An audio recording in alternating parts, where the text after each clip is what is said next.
તો હવે સમાચારમાં આ તરફ આપણે આગળ વાત કરીએ રાપરની. તો વાગડ વિસ્તારના છેવાડાના અને અંતરિયાળ એવા રાપર તાલુકાના તમામ ગામડાઓએ 2.5 વર્ષ દરમિયાન વિકાસના કામોના ફળ ચાખ્યા છે.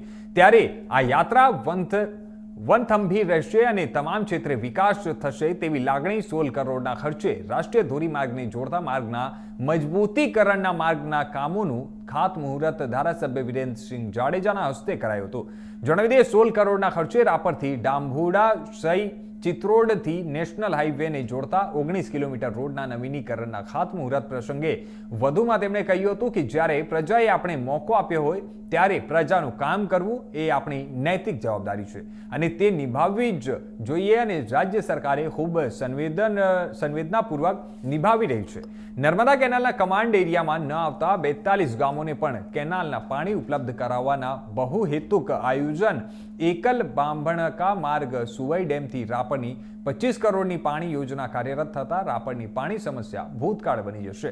ત્યારે ભચાઉ રાપર આડેસરનો માર્ગને 10 મીટર પહોળો બનાવવા માટે 25 કરોડના ખર્ચે આયોજન મંજૂરી મળી ગઈ અને ત્યારે ઉપસ્થિત આગેવાનોએ સિંચાઈ, આરોગ્ય, શિક્ષણ વગેરેના કામોમાં પહેલા 5 લાખની ગ્રાન્ટ મળતી અને જ્યારે હવે કરોડોની ગ્રાન્ટ લઈ આવતી હોવાનું જણાવ્યું હતું.